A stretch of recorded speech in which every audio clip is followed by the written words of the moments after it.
이 세 개가 어떻게 마음을 먹느냐에 따라서 산업계 전체가 휘청거릴 수 있다는 거예요.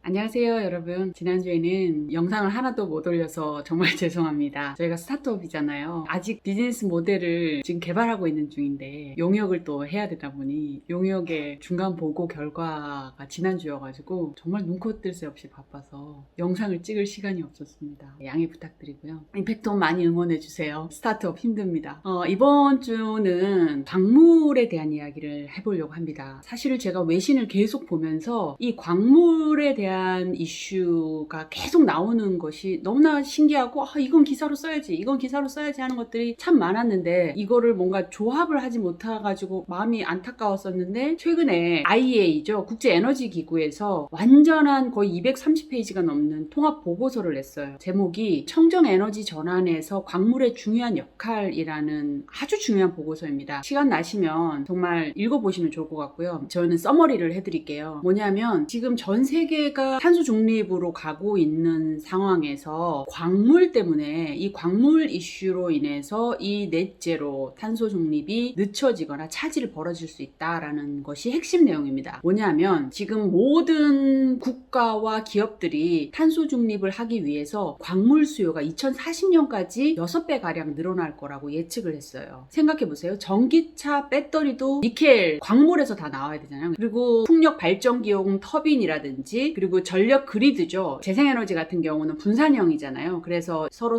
수요 공급을 연결할 수 있는 전력 그리드가 필요하고 ESS라고 에너지 저장할 수 있는 그 저장 장치 이런 모든 것들이 다 리튬, 니켈, 코발트, 히토류 이런 광물 자원이 핵심적인 역할을 하는데 이 부분이 되게 중요할 거라는 거죠. 그래서 전기차의 경우는 일반 자동차에 비해서 한 6배 정도 많은 광물이 필요하다고 합니다. 그리고 풍력발전소, 육상 풍력발전소는 비슷한 규모의 LNG보다 무려 9배나 많은 광물 자원이 필요하다고 해요. 그러면서 그래프도 상당히 많은데 이 그래프만 봐도 공부가 될 것 같아요. 그래서 앞으로 이 광물의 절대적인 투입량이 늘어나고 핵심 부품에서 이 광물이 차지하는 비중이 점점 커지면서 광물 가격 변동에 의해서 아주 이런 모든 산업의 공급망, 밸류체인 자체가 흔들릴 수 있다라는 게 상당히 중요하게 지금 여기서 부각을 하고 있고요. 특히 기후변화 시나리오에 따라서 전기차용 배터리라든지 그리드 배터리 같은 경우 이 광물 수요가 2040년까지 한 30배 정도 늘어날 것으로 예측을 했어요. 중요한 건 뭐냐면 이 그래프를 보면 아는데요. 석유 같은 경우는 전 세계에서 골고루 생산되고 거래가 돼요. 그런데 이 광물, 리튬, 코발트, 히토류 같은 이 핵심 광물의 생산, 가공 이거는 아주 소수의 국가에 고도로 집중되어 있고 특히 상위 3개국의 생산자가 공급량의 거의 75%를 차지한다는 거죠. 이 세 개가 어떻게 마음을 먹느냐에 따라서 산업계 전체가 휘청거릴 수 있다는 거예요. 여기에 보면 중국이 정말 핵심적인 역할을 차지합니다. 이 그래프를 보시면. 그러니까 중국이 바이든이 이제 취임하자마자 광물